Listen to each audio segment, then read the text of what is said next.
चरण कमल चिन्मकरन्दाय भक्तजन मानस निवासाय श्रीमद् रामचन्द्राय यस्यामलं नृपसदः सुयशोधुनापि गायन्त्यगगनमृषयो दिगिभेन्द्रपट्टम् तन्नाकपालवसुपाल किरीटजुष्ट पादाम्बुजम् रघुपतिं शरणं प्रपद्ये। उद्भवस्थितिसंहार कारिणीं क्लेशहारिणीं सर्वश्रेयस्करीं सीतां नतोऽहं रामवल्लभाम्। कुन्द इन्दुदर गौरसुन्दरम् अम्बिकापतिमभीष्टसिद्धिदम् कारुणिककलकञ्जलोचनम् नौमि शङ्करमनङ्गमोचनम्। अतुलितबलधामम् स्वर्णशैलाभदेहम् दनुजवनकृशानुम् ज्ञानिनामग्रगण्यम् सकलगुणनिधानम् वानराणामधीशम् रघुपतिप्रियभक्तम् वातजातं नमामि। श्री गुरुचरण सरोज रज निज मन मुकुरु सुधारि बरणौ रघुबर विमल जश जोदायक फलचारि। प्रेम अमिय मंदर बिरहो भरत पयोधि गंभीर मथि प्रगटेउ सुर साधु हित कृपा सिंधु मति धीर। आदरणीय माता बहनों और भाइयों, संसार में जितने भी श्वास लेने वाले जीव हैं, प्राणी हैं, सबकी मांग प्यार करने की है। बिना प्यार किए कोई रह नहीं सकता। पशु पक्षी कीड़ा मकोड़ा सभी को देखो, प्यार करने वाले जीव मिलेंगे, परंतु दुनिया में एक दूसरे से प्यार करते हुए इनका दुख, इनकी कमी वो मिटती नहीं। ध्यान दे, बात न करें कोई। दुनिया में प्यार करते हुए एक दूसरे से जो मन की कमी है, कसर है, अशांति है, वो मिटती हुई नहीं दिखाई देती। अर्थात जैसा ये प्रेम, जैसा रस चाहते हैं, वैसा दुनिया की तरफ से नहीं मिल पाता। स्वार्थ के वश में होकर के मतलब अपना हल करने के लिए एक दूसरे की खूब सेवा करेंगे, बड़ा भाव जनाएंगे, आगे वाला भी सोचेगा ये हमारा बड़ा प्रेमी है, परंतु स्वार्थ के खत्म होते ही जो स्वार्थ निकला नहीं, तो उस प्यार का भंडाफोड़ होता है। ये बात आप चारों तरफ देख सकते हैं। इसलिए ये जीव ज्यों का त्यों प्रेम के जगत में खाली ही यहां से मर के जाता है, कुछ लेके नहीं जाता। पति पत्नी, भाई बहन, बाप बेटा, जितना जहां तक स्वार्थ का संबंध। इसलिए गोसाई जी ने कहा, ओ जीव, तू जिनमें रच पच रहा है, प्यार कर रहा है, ये तेरे कितने दिन के साथी। सुत बनितादि जानी स्वार्थ रथ न करु नेह सब ही थे, अंतहु तो ही तजेंगे पावर, तू न तजे वही थे। गोसाई जी ने कहा पुत्र है, स्त्री है, सब स्वार्थ में है। सुत बनितादि, भाई उधर कोई भी आवाज न करो। सुत बनितादि जानी स्वार्थ रत। देखो लड़का कोई बोले, जैसा हमने कहा, स्वामी जी की बातों पर ध्यान दो। संत है, उनका किसी से राग द्वेष नहीं। सारे संसार की स्थिति का अध्ययन करके कि दुनिया में आज क्या हो रहा है, दुनिया में कैसे लोग छटपटा रहे, कैसे मर रहे, परेशान हो रहे हैं, इन सब बातों का बारीकी से अनुभव करते हुए वो कहते हैं सुत बनितादि जानी स्वार्थ रत। इन सब को स्वार्थ में रत समझकर न करो नेह सब ही थे। अरे मन, इन सबों से प्रेम मत कर। सच मानो तो दुनिया प्रेम के लिए, दुनिया तो सेवा के लिए है। और वो जब ऊंची स्थिति का प्रेम मिल जाए तब तो उसका प्रेम सब जगह हो ही जाएगा। तो न करो नेह सब ही थे, अंतहु तो ही तजेंगे पामर, तू न तजे अब ही थे। क्या आप लोग जानते नहीं, ये छिपी बात है, परिवार में भी जो आपसे प्रेम करते हैं स्वार्थ के लिए है कि स्वार्थ रहित प्रेम उनका? कहो, आप सबों का क्या अनुभव है? आप स्वयं बताओ, अपने जीवन का अध्ययन करके। घर में आप स्वयं जिससे प्रेम करते हो या घर वाले आपसे प्रेम करते हैं, तो वो प्रेम किस लिए? स्वार्थ है कि स्वार्थ नहीं है? वहां हम तो कहते सोचोगे, स्वार्थ क्या जानते हो? घर में एक दूसरे से सुख लेना चाहते हैं सब। बाप जो बेटे, भैया वहां बोलो मत, देखो गड़बड़ कोई करे उठा दो चढ़ से। आप देखो बाप बेटे से प्यार कर रहा है, कितनी कुशल पूछता है, बेटा खाया कि नहीं खाया, खा ले, पानी पी ले, पहन ले, तकलीफ तो नहीं है। बड़े प्यार से बेटे से बोलता है। पर किस लिए बोल रहा है? परमार्थ के लिए कि स्वार्थ के लिए? वो इसलिए कि ये हमारे काम आए। समझे नहीं? हम बीमार पड़े, ये हो वो हो, 75 बात है, उस समय ये हमारे काम आए, अदला बदली के लिए, इसलिए उससे वो प्रेम करता है। अब बल्कि एक बात और, आजकल के बाप जितना लड़कों से प्रेम करते, मोह करते हैं, मरते हैं ना, इतना लड़के परवाह नहीं करते माँ बाप। तो वो करता है अपने स्वार्थ के लिए, बाप प्रेम करता है। अच्छा, लड़का यदि बाप को चाहता है, प्रेम करता है, तो किस लिए? लड़का अपने स्वार्थ के लिए प्रेम करता है, वो कोई बाप के लिए नहीं। बाप के लिए, लड़का के लिए प्रेम करने वाले कोई बिरले मिलेंगे जो भगवान की तरफ सही चलने वाले। वो नहीं, ज्यादातर लड़का प्रेम करता है बाप माँ से, क्यों? इनके द्वारा मिलेगा हमें सामान। कई तो प्रॉपर्टी लिखाने के लिए प्रेम करते, समझे न? इसलिए जो चालाक होशियार बाप होते हैं वो जीते जी लिखते नहीं ना, जो लिख दिया तो डंडा मार के घर से निकाल देगा। समझे? देखो क्या दांव पेच हो रहे हैं जुआरी तरीके। तो क्या है? प्रेम नहीं, लड़का अपने मतलब में लगा है और बाप अपने मतलब में लगा है। लड़का सोचता ब्याह शादी हो जाए, कुछ ससुराल से भी प्रॉपर्टी आ जाए, ये हो जाए हो जाए, फिर अपने अपना हिस्सा अलग कराए। बहुत सी बातें हैं, हम समझते हैं आप लोगों के जीवन में रोजाना शायद बीती होंगी। गोसाई जी के कहने का मतलब क्या है? इस सब स्वार्थ के, बिना मतलब के दुनिया में कोई प्यार करने वाला नहीं।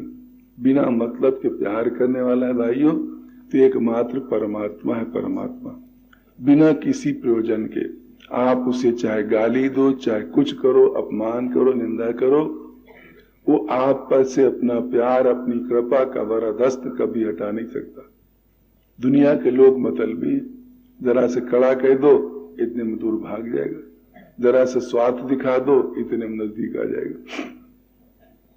तो चाहते तो प्यार सब है, पर प्यार ऐसा गंदा करते हैं स्वार्थ को लेकर के कि प्यार की शक्ल बिगड़ जाती, और प्यार न होकर के वो हो जाता है मोह या राग कह लो, जिसे आसक्ति कह लो। वो प्यार नहीं रह जाता। भूख है प्यार की। प्यार में क्या है? लड़का बाप की सेवा करे पर बाप से कुछ भी आशा न रखे। बाप लड़के की सेवा करे तो लड़के से ढेला भर की कोई आशा न रखे सुख की। उस स्थिति में जो प्रेम किया जाए, सेवा की जाएगी, वो होगा प्रेम, और वो टिकाऊ होता है। नहीं आजकल तो प्रेम कैसा है, गोसाई जी ने कहा बैठे और हमारी तुम्हारी दोस्ती पक्की, और जो खड़े हुए हमारी तुम्हारी दोस्ती खत्म। इतनी देर की दोस्ती आजकल है, जरा से मतलब में बाधा पड़ी दोस्ती खत्म, मतलब सिद्ध होने के बाद आई दोस्ती किए बैठे। तो भाइयों आप खुद विचार करके देखो, प्यार प्रेम कहाँ करना चाहिए, और प्रेम यदि वास्तव में शुद्ध मिल जाए तो सारे विश्व में हो जाएगा। जिसे गोसाई महाराज आदि को मिला, भगवान के चरणों का प्रेम मिला, वो प्यार जिसे उन्हें उपलब्ध हो गया, जिसके द्वारा उनको परम शांति सब कुछ मिल गया, कोई दुनिया का रस लेने की आवश्यकता अब नहीं रही। तो उन्हें मिल गया, तो उन्हें मिल गया तो कोई सीमित जगह पर है, सारे विश्व के प्रति प्यार हो गया उनको। प्रेम जब तक सीमित है, दो एक छोरा अपने, 10-5 का परिवार है, उन्हीं में जब तक आसक्ति है तब तक वो प्रेम नहीं, और नरक में ले जाने वाला 7-8 तरीका है। प्रेम जब होगा तो बिल्कुल फैलता है, वो सारे विश्व के प्रति सब अपने तो हैं। ये जब भावना बढ़ने लगे तब समझना प्रेम है। जैसे 10-5 घड़ा पानी हो, लेकर के किसी गड्ढे में डाल दो, कई दिन के बाद उसमें सड़न पैदा हो जाएगी कि नहीं। पानी कौन था, गंगा जी का ले लो, कहीं कुआं का ले लो पानी, तालाब का ले लो, सरोवर का ले, नदी का पानी ले लो। मान लो नदी का पानी 10-15 घड़ा आप लाए, किसी गड्ढे में डाल दिया, कई दिन के बाद सड़न पैदा हो जाएगी उसमें। पर जब नदी में था वहां तब सड़न की बात नहीं थी। क्यों? तो विस्तृत रूप में था, फैला हुआ था। यही बात इधर होती, जब प्यार सीमित हो जाता है 1, 2, 4, 6, 10 पर, तो वही राग, वही गंदा बन जाएगा। उसे फैला दो, ये सब अपने तो है, वही प्रेम बन जाता है।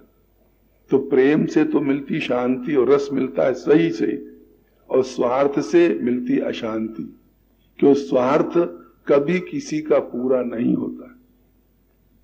कोई कितनी सेवा करने वाला हो, घरों में देख लो, पत्नी कितनी अनुकूल हो, पति कितने अनुकूल हो, पर 16 आना कोई किसी के मन के अनुसार चल सकता है भाई? आप बताओ, आपका अनुभव क्या कहता है? कितने ही कोई अनुकूल चलता हो, पर 16 आना क्या मन के अनुकूल हो पाएगा? नहीं होगा। क्यों? रुचि अलग अलग, रुचि अलग अलग, और 16 आना जब मन के अनुकूल नहीं होगा तो खटपट मचेगी कि नहीं मचेगी बीच में। और जहां पर स्वार्थ का कोई नाता ही नहीं, आगे वाले धेला भर कोई लेने की बात नहीं, अपन तो जैसे वो प्रसन्न रहे, मौज में रहे, वैसे उसके साथ सेवा का बर्ताव करना। उसके प्रेम को ब्रह्मा भी खत्म नहीं कर सकते। तो वो जो जीवन में प्यार की भूख है, प्रेम की भूख है, जिसमें अपना कोई धेला भर का स्वार्थ नहीं, वो जब मिल जाए जीवन में, तब मनुष्य कृतार्थ होता है। अब कुछ नहीं चाहिए, मिल गया। सारे जगत को वो कितनी पवित्र उत्कृष्ट दृष्टि से देखता है, ये तो जिस किसी भाग्यशाली को मिला वही जानते, जिनको मिला वही जानते। सारे जगत को अथाह अथाह प्यार के समुद्र भरी हुई आंखों से वो संसार को देखता है। इतनी उसे मौज आती, सब अपने ही लगते, कोई पराया नहीं लगता। वो उसे असली आनंद, असली मौज मिल पाती। और जब तक स्वार्थपना है तब तक वो भाव नहीं बनता। तो उसी प्यार को देने के लिए, जगत में फैलाने के लिए परमात्मा राम ने क्या किया? जिनके पास वो प्यार का समुद्र भरा है, जो सारे संसार को दे करके उसे कृतकृत्य कर सकते, वो है श्री भरत जी। भगवान राम ने सोचा ये ऐसे नहीं वितरित कर पाएंगे, विस्फोट करें। तो गोसाई महाराज कहते प्रेम अमीय मंदर बिरा, प्रेम रूपी अमृत को प्रकट करने के लिए विरह को मंदराचल पर्वत बनाया। विरह माने वियोग को भगवान राम ने मंदराचल पर्वत बनाया। जैसे अमृत मंथन हुआ है ना, देवता और दानवों दोनों ने मिलकर के मंथन किया था समुद्र का, उसमें से अमृत निकला था। कौन अमृत? जो अमर कर देता है। पीकर पी लेने वाला अमर हो जाए, पर ये अमृत तो महान कीमती है ना, इसमें वो देवता दानव वाला मंथन से काम नहीं चलेगा। प्रेम अमीय, अमीय माने अमृत, मंदर विरह, मंदर माने उस समुद्र को की मथानी क्या बनाई गई थी? कथा सुनी नहीं कभी? मंदराचल पर्वत को मथानी बनाई, मंदराचल पर्वत को मथानी बना गया। गोसाई महाराज यहाँ कहते हैं प्रेम रूपी अमृत को निकालने के लिए मंदर विरह, विरह वियोग, परमात्मा के वियोग में रोना चिल्लाना छटपटाना, उसे कहते विरह। उस विरह को मंदराचल पर्वत बनाया, उस विरह से मथा जाएगा वो। प्रेम अमीय मंदर विरह किसे मथेंगे? भरत पयोधि गंभीर, भरत रूपी गंभीर विशाल सागर को परमात्मा राम ने मथने के लिए विरह को तो मंदराचल पर्वत बनाया। मथ ही प्रगट्यो सुर साधु हित, भगवान ने मंथन किया, अर्थात निचोड़ में वो समझो भरत के हृदय को मथ डाला राम ने एकदम। भगवान राम ने सोचा इनके हृदय को बिल्कुल मथ डालो, चारों तरफ से खूब कस के उद्वेलित कर दो, फिर इस हृदय में जो कुछ भरा है वो समाज के सामने आएगा। तो मथ ही प्रगट्यो सुर साधु हित, देवताओं के संतों के सबके हित लिए उस कृपा समुद्र ने भरत के हृदय रूपी समुद्र का मंथन कर डाला। तब प्यार सामने आता है, भरत जी के हृदय में जो प्रेम है वो सामने आता है। इस बात को थोड़ा सामने रखते हुए, मतलब रामायण कोई ऐसी चीज नहीं है कि आप अलग सुनकर के मन से अलग कर दो। जो ऐसा करते हैं वो रामायण से कुछ ज्यादा नहीं ले पाएंगे। ये तो आपके जीवन का जीता जागता चित्र है। रामायण क्या है? रामायण चित्र भी है, दर्पण भी है, दोनों बात। तो रामायण चित्र है आपके जीवन का, जो जो आपके जीवन पर बीतती है रामायण से मिला करके देखो, वहां होना क्या चाहिए और हो क्या रहा, हो क्या रहा। तो भरत जी के हृदय भगवान राम ने मथा। आगे क्या होता है? आगे हुआ कैकेयी ने वरदान मांगा, ये सब मंथन की क्रियाएं थी वहां। वरदान मांगा, दशरथ जी को देना पड़ता है, रात भर रोते हैं चिल्लाते हैं, कैकेयी से बहुत प्रार्थना करते, हाथ जोड़ते, सब कुछ करते, देवी मत हमारे प्राणों को तू ले। समुझी देखू जिया प्रिया प्रवीणा, और जीवन राम दर्श आधीन। खूब समझ ले, हमारा जीना बेटा राम के अधीन, राम नहीं रहा तो हमारा जीवन नहीं रहेगा। खूब समझ। तो कहती है ना, देने के तुमने कहा, तुमने समझा था कोई चबेना मांग लेगी, चना लाई मांग लेगी, या तो मत सत्यवादी कहलाओ, बदनामी झेलो, छोड़ दो। क्या कह जन अबला जन करुणा करहु। दशरथ जी तो अपने हृदय से अपना दुख कैकेयी के आगे रखते हैं। तू अपनी है, पराई नहीं है, इसलिए तेरे से कह रहे हैं तो हमारे रोम रोम की बात समझ ले। राम जिस दिन जिस समय हमसे अलग हुआ, हमारे प्राण नहीं बचेंगे। तू दया कर हमारे पर, हम गरीब को क्यों मार रही है, क्यों हमारे प्राण ले रही है।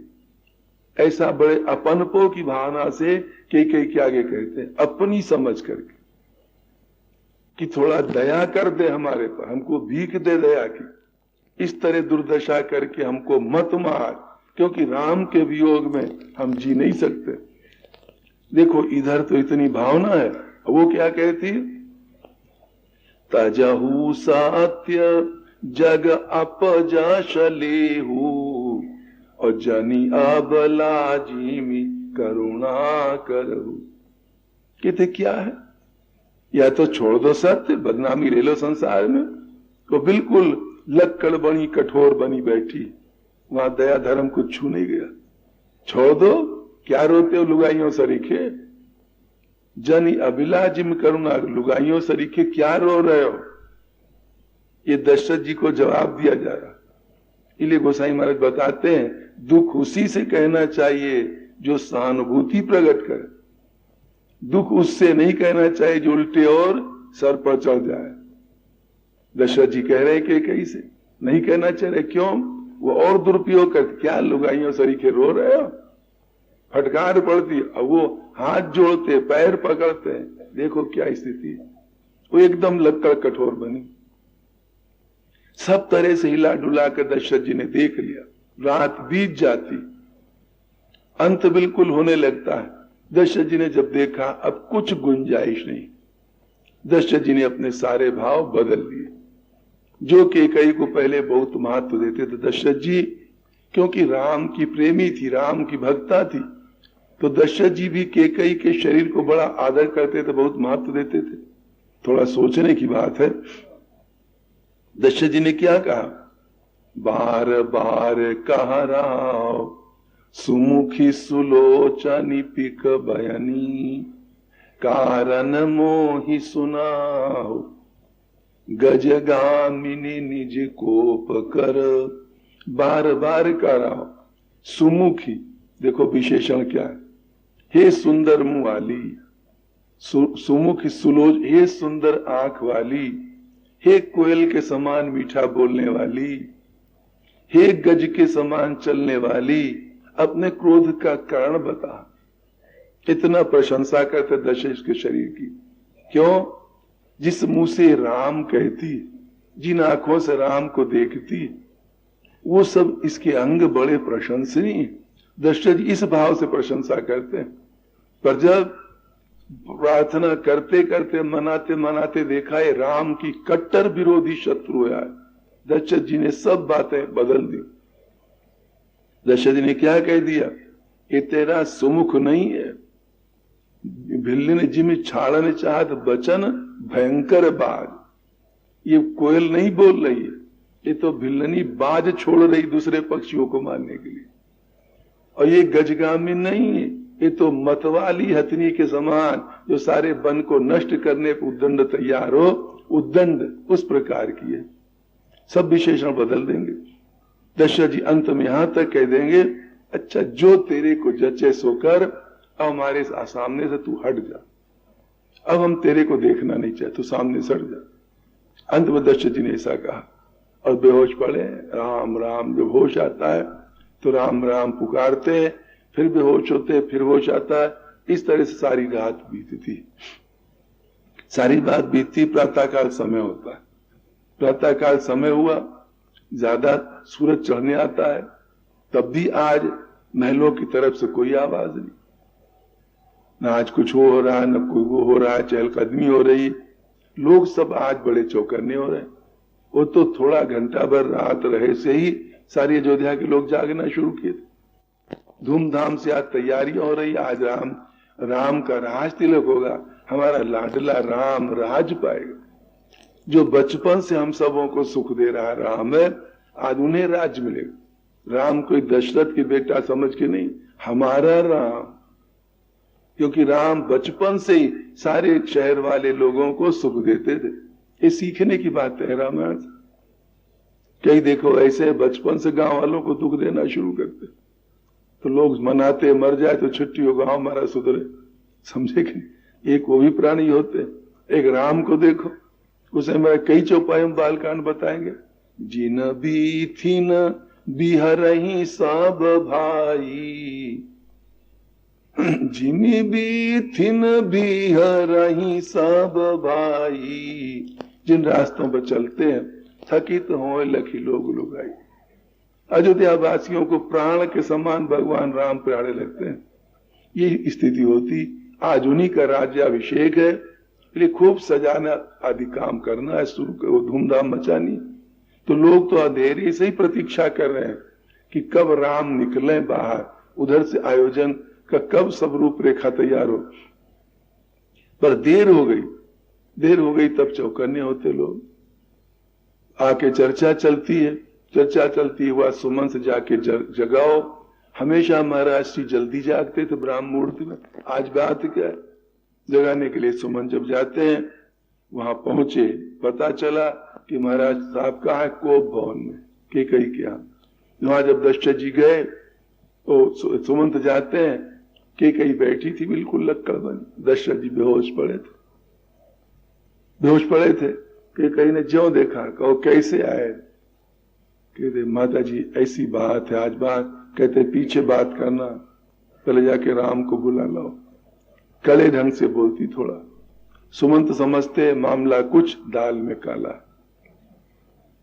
बाहर जाते हैं, लोगों के सामने जब देखा लोगों ने सुमंत को लौटते हुए ऐसे ही, समझते आज बात क्या है। हजारों लोग सब बाहर महलों के खड़े चल फिर रहे, कोई चर्चा चला रहे, बात क्या है?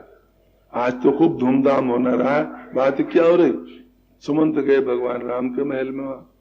जब वहां जाते हैं, भगवान राम पास जाके बताया, भगवान राम आधी धोती पीताम्बर ओढ़े, आधा पीताम्बर पहने, उसी तरह प्रातः काल वहां चले आते सुमंत के साथ कि तुमको पिताजी ने बुलाया। भगवान राम ज्यों गए वहां कोप भवन में कई जहां पर बैठी है, दशरथ जी पड़े हैं, कई को प्रणाम करते हैं। भगवान राम प्रणाम करते हो, कहेंगे माँ बात क्या है, आज पिताजी नाराज क्यों? हम आए और पिताजी बोलते क्यों नहीं? भगवान राम नमस्कार किया, प्रणाम किया, तो दशरथ जी के तो होश कायदे से नहीं है ना। तो बात क्या है माँ? कहते बात तो बेटा कुछ नहीं, खास इन्होंने वरदान हमको दिया था, हमने मांगा है।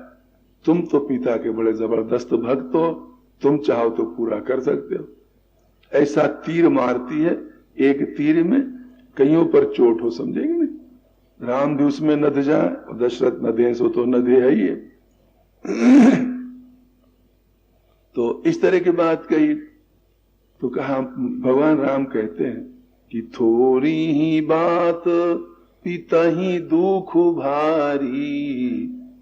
आगे चल के जब बहुत बात कही, सुमंत के लड़के ने खोल दिया रहस्य भगवान राम के सामने कि प्रभु राम ऐसे ऐसी बात है, ये वरदान मांगा गया। भगवान राम कहते अरे माँ ये तो बिल्कुल जरा सी बात थी, इसमें कौन बड़ी भारी बात थी?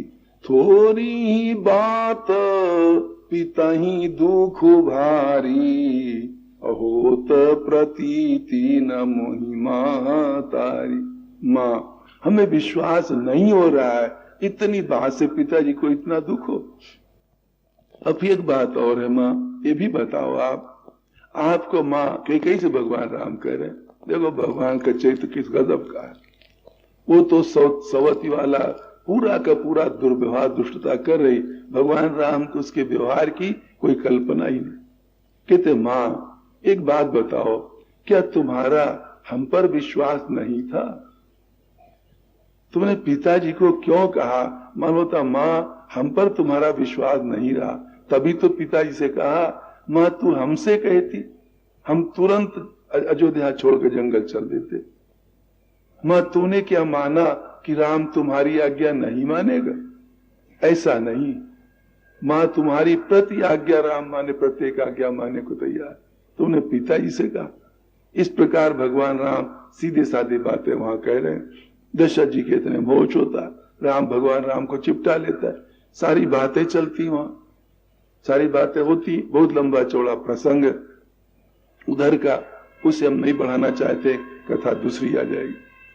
बहुत कुछ बात होते होते भगवान राम कह सुन करके चलने के लिए वहां चल देते हैं कि हम मां से मिला, ऐसी बात करते हैं। दशरथ जी महाराज बेहोश होकर गिर जाते हैं, बेहोश होकर गिर जाएंगे। अरे बात की बात थोड़ी देर में, जरा 10-5 मिनट में ही सारे अयोध्या में चर्चा फैल गई, कोहराम मच गया कि केकई ने इस प्रकार का वरदान मांगा है, ये भगवान राम बन जाने को तैयार। लक्ष्मण जी भी आते हैं, सीता जी भी आती, ये सब आएंगे, भगवान राम से मिलेंगे, रो रो को प्रार्थना करेंगे, भगवान राम तब इनको अनुमति देंगे। अच्छा भैया लक्ष्मण तुम भी तैयार हो जाओ, देवी सीते तुम्हारा मन नहीं मानता, तुम भी तैयार हो जाओ। ये सब तैयार हो जाएंगे। तैयार होकर के भगवान राम फिर अंत में पिताजी के पास आएंगे मिलने। प्रणाम किया, तब दशरथ जी कहेंगे बेटा राम एक बात समझ में नहीं आती, तुमको गुरुदेव तुम्हारे कहते हैं कि राम परमात्मा। दशरथ जी का तात्पर्य कि हम नहीं मानते कि तुम परमात्मा। समझे भाइयों के नहीं? रामायण जब थोड़ा पढ़ो, उसमें ध्यान दो। ये केवल टेलीविजन में रामायण देखने से काम नहीं चलेगा, समझे? टेलीविजन तो कई जगह है, कुछ कर देते हैं, कुछ मनोरंजन के लिए। तो वहां जब पढ़ो, ध्यान दो तब ना। तो दशरथ जी क्यों ऐसा कहा? दशरथ जी पहले जन्म में क्या थे? कहो, बताओ। हद है, आप सब हिंदू। हाँ, तो याद रखना चाहिए ना, कश्यप भी रहे पर मनु शत्रुपा रहे। रामायण में मनु शत्रुपा जब थे, तपस्या किया, वरदान मांगा। वरदान में भगवान से कहा रहा, आप हमारे बेटा बनो। हमें वरदान, भगवान ने कहा यो मत, तुम बेटा बनेंगे। फिर दशरथ, वहां मनु जी ने क्या कहा? आप जब बेटा बनो तो हम आपको बेटा ही हमेशा मानते रहे, हम भगवान कभी न माने, ये हमें वरदान दो। कहा ठीक है। कौशल्या जी कौन थी पहले जन्म की? हाँ, एक तरफ अदिति होंगी, दूसरे कल्प में शत्रुपा। ये आप लोगों को याद नहीं? अरे हिंदू अपने पूर्वजों कथाओं को देखो, दुनिया भर के सिनेमा के एक्टरों की तो खूब याद होंगी, मालूम कितनी जगह लिख रखा होगा नीच लोगों के नाम, पर अपने पूर्वजों के जिनसे संसार, सारे संसार में गौरव फैलता है भारतवर्ष, उनके नाम याद नहीं? मनु जी जिन्होंने सृष्टि चलाई, मनु की संतान होने से हमारे आप सबको मानव कहते हैं। मनु शब्द का अर्थ होता है मनोरपत्यम पुमान मानो, मनु की संतान। मनुष्य शब्द भी उसी से बनता है, मनुष्य का अर्थ भी है मनु की संतान। तो हम सब मनु की संतान। उन्होंने तब किया रामायण के बाल कांड में शुरुआत में, जहां अवतार के हेतु बता रहे हैं किस लिए परमात्मा सर्वव्यापक ब्रह्म राम कैसे बना, उन अवतार के हेतु हम बताया। तो पहले जन्म में शत्रुपा थी कौशल्या जी, इनसे भगवान ने वरदान मांगने को कहा। तो कौशल्या जी, शत्रुपा जी ने कहा, नाथ आप हमारे बेटा बनो, बहुत बढ़िया बात, पर हम आपको रात दिन जानती रहे कि तुम परमात्मा और भगवान, कभी हम भूल न जाए। कभी भूल गई कहीं तुम्हारे चाटा लगा दे तो बड़ा भारी अपराध होगा, पाप होगा। इसलिए हमें वरदान दो कि हम रात दिन तुमको जानती रहे कि तुम भगवान हो। भगवान ने कहा मायो मस्तु। तो उन्हें तो ऐसा वही शत्रुपा यहाँ कौशल्या बनी, वही मनु जी दशरथ बने। तो राम, दशरथ जी क्या कहते हैं? सुनो राम तुम कहा मुनि कहा। बेटा राम, तुम्हें मुनि ऐसा कहते हैं कि राम चराचर नायक आए, राम चराचर के नायक है, ये तुम्हें गुरुदेव कहते, मतलब हम नहीं कहते। पर एक बात अवश्य, यदि तुम चराचर के स्वामी हो, चराचर के मालिक हो, विश्व के मालिक हो, एकमात्र स्वामी हो, तो ये बताओ राम, तुम्हारी सृष्टि में फिर अन्याय क्यों? और करे अपराध को और पाव फल हो, पाप और कोई करे तुम्हारी सृष्टि में और फल और कोई पावे, ये अन्याय कैसा?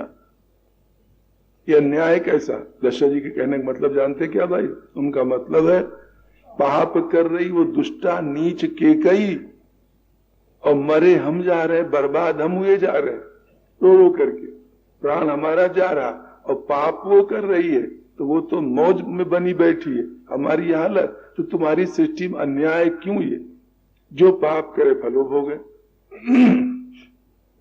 भगवान राम उस समय कुछ बोलते, इस बात का उत्तर नहीं देते।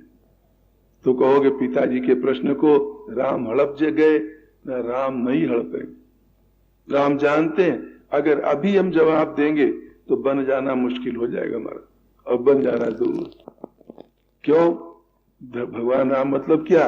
पिताजी हमारी सृष्टि में अन्याय नहीं है, जो पाप करता है फल वही भोगता।